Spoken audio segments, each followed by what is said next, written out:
trying to get approval from the ladies. You know, and then you had songs like groups like War. War was big in the 70s. War made just cool ass shit.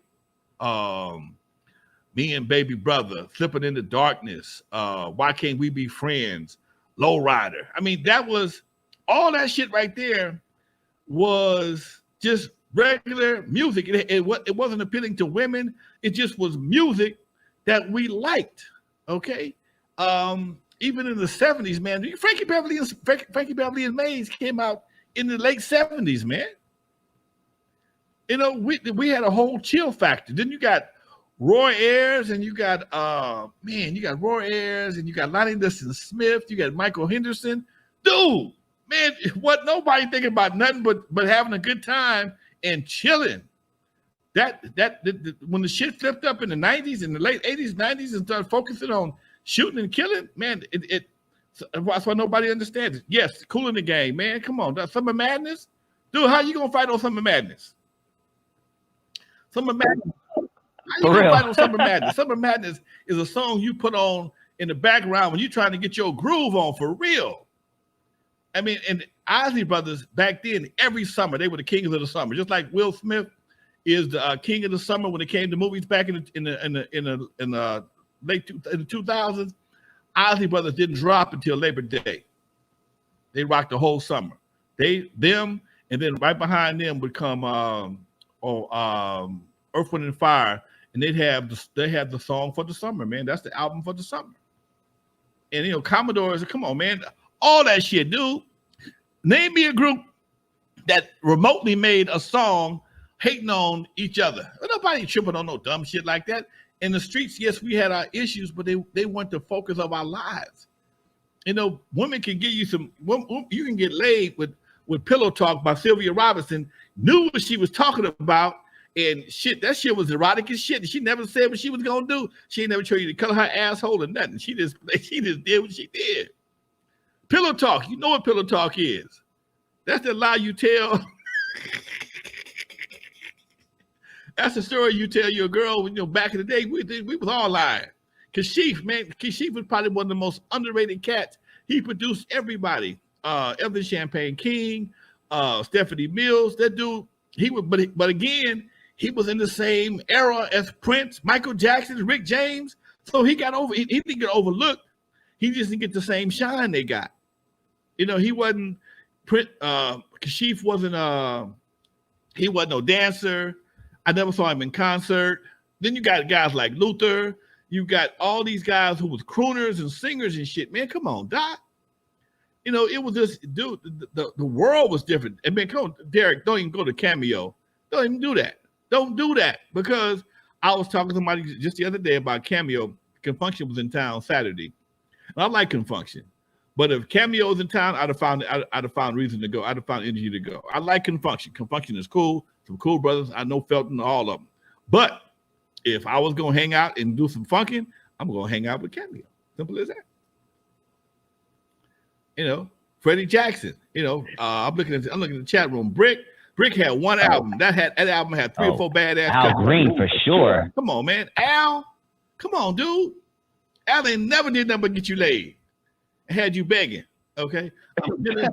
Begging and had you get you laid. He get you back with your girl in a minute. I'm still in love. You sing that shit. I'm still in love with you. Oh, I'm sorry. You know, shit, man. Come on, Doc.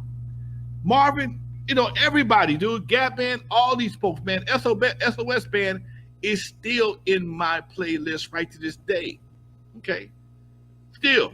So when you think about the 70s, everybody was competitive and nobody sounded alike. Nobody sounded alike. It was everybody had their own sound. Come on, Marlon, you ain't being fair. We're talking about Barry. Barry, this dude came in. He said, "Fuck everybody. I'm doing an orchestra. I'm doing a funky orchestra." Barry, man. Everybody, do that.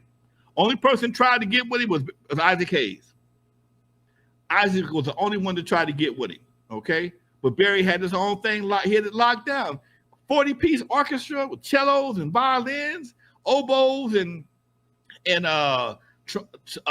trumpets and trombones and shit, French horns.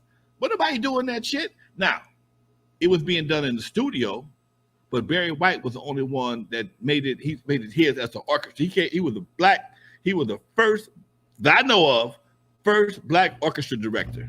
That nigga out there with that stick doing that shit. Man, come on, man. I think that, oh shit, Barry got an orchestra. I'm gonna get an orchestra too, but I'm gonna do mine a little different. I'm gonna be Black Moses. I'm gonna get the chain vest. I'm gonna shave my hair. Barry was like the walrus of love, okay? Dude, y'all, you see, I appreciate my chat room. Still Radio. I can't remember who it was. Yeah, for real, taking us down memory lane, man. He Still Radio dropped Minnie. When Minnie died, Teddy Pendergrass was another one, dude. When Minnie Riperton died, Negro, I cried. When Minnie died, I cried. I ain't never met a woman a day in my life, okay? When she died, she had a song that was going like, I don't want to go, I ain't ready to go. And it was right by the time she was diagnosed with breast cancer, and she died shortly after that, man. Dude, that song dude, come on, man. I was talking about her just the other day. Phyllis Hyman, another bad sister, okay? OJ's they've been favorites forever. Stevie, come on, man. Kenny G. Now Kenny G, I didn't know he used to be in Barry's orchestra. I didn't know that. See, my folks is up on it. Rufus, oh man, I remember going to high school. Rufus was the shit. It's an album cover with Shaka Khan laying on the bed with the legs kind of spread open. Negro, every nigga Centennial wanted that album.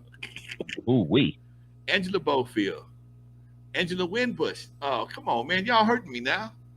But again, look how deep we can go. Look how deep we can go. And most of these guys, I don't know how. I think only one I know how old is Martin. Right? Martin just run the big 5-0. But again, that goes to show you somebody been in somebody's record collection. Okay, Donnie Hathaway, his Christmas song is one of my favorite songs of all time. This Christmas by Donnie Hathaway. Come on, man. Can nobody sing? This Christmas by your side. Ain't nobody can fuck with that song. I've heard it remade 1,000 times, but he's the only one that did it. Come on, literally man. my favorite song. You hear Donnie Hathaway sing This Christmas, you know it's Christmas time. Okay, Martin. Okay, Mr. Union say he's 51. Okay, so y'all got an ARP card, so y'all know what I'm talking about. If you got an ARP card, you know what I'm talking about. Yeah, Chris did it. He did it a little. He tried to, but it ain't the same. Just like when Beyonce tried to do Frankie Beverly song. Nah, it's cool, but it ain't the same. It ain't the same. It ain't the same. And Steve Arrington and Slave, come on, man. I met Steve Arrington back in the day, man. Me and their brother sat around and talked for like 4 hours one day. He didn't understand his impact on funk. He did, but he didn't. He and I got to talking. He's playing one of his songs. He just made this new song called "Lost and Found," and this was a bad because he got saved, and he made this song called "Lost and Found," man, and it was such a funky ass song. And when I heard the original version of it, it was funky as fuck. And this is right in the edge when they had analog and digital tape, analog and digital. And they decided, I heard the analog version, they messed around there and did it digital, and it washed all the funk out. It's like somebody bleaching your black t-shirt, man. It just didn't feel the same no more. And it was, I knew Steve very well. I know Steve very well. Tried to get him on my show. Firecracker was a big hit at Eve After Dark. Firecracker, that was a hit for Eve After Dark. Steve Arrington, Weak at the Knees. That was when people knew when Lonzo started DJing at Eve After Dark. It was the first song I played was Weak at the Knees every damn week. They knew at some point in time in the first 3 to 5 songs, I'm dropping Weak at the Knees. Okay. Brass Construction was how I came up with the name for my my company, Disco Construction. I was a big Brass Construction fan. Big. I mean, I had all their albums, and that's when we went to the horn section, the horn battle of funk, Brass Construction, Sky, Tower of Power, who else? Cameo, and Confunction all had huge horn sections, and these boys was blasting on folks. And who was that? Damn it! It was somebody out of New York. It was Brass Construction, Sky, and somebody else. It was one more group out of New York. I can't think of the name right now, but they were like in competition for who had the baddest horn section. Okay, and when they made their song, that shit would just be bumping, and the horn charts would just be they'd be blistering shit, man. It was the shit, dude. It was just the shit. It was just the shit, man. Damn. And we'll never had. Someone said Sheila E. That was one of my personal crushes. I always had a crush on the Sheila E. No, the other one. Not Sheila. Sheena Easton? Yeah, no, it is Sheila. It is Sheila E. Yeah, it was Sheila E. Okay. She's still fine right now. Yeah. Rock, body rock. Everybody want a body rock. Oh my gosh, she's beautiful. She's still fine right to this day. Okay. Fatback Band dropped. When they dropped I Like the Girls, that was the most eclectic, funky ass song. Man, that right now, let me drop I Like the Girls at one of them oldie but goodie parties. They're gonna turn around and think, where you finding that? And all them old folks gonna drop them canes and put a hump in their back. They gonna start grooving. Dude, we had the music. Okay? We'll never have that shit again. Everybody's listed on this thing. The Time, Switch, Heat Wave, everybody. Ray Parker Jr. Most people don't know Ray Parker Jr. played with everybody before he even got radio.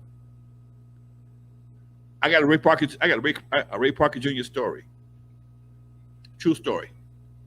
My partner worked for Arista. He was a promotion man for Arista. And back then, they took every Tuesday, every Monday, Tuesday was record day. So Monday, they'd have record parties. They'd have release parties at all the clubs.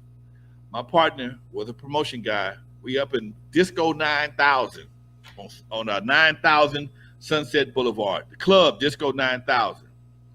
And Ray Parker was a celebrity guest.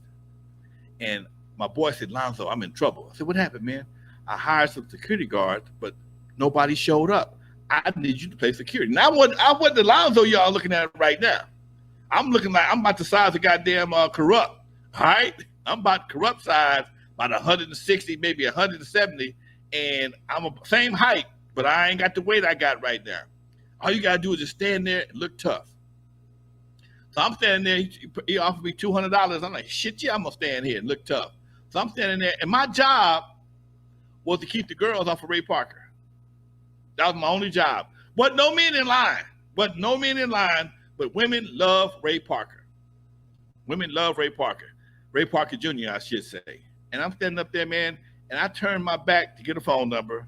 And, man, one of them girls got up on Ray and kissed him. He got pissed off. I ain't never seen a man get that pissed off about no woman kissing him. She left some lipstick on his face. Oh, he was upset. I got fired. But I didn't give a shit. But, yeah, it was almost at the end anyway, so it was good that he left after that. But, yeah, true story. True Ray Parker story.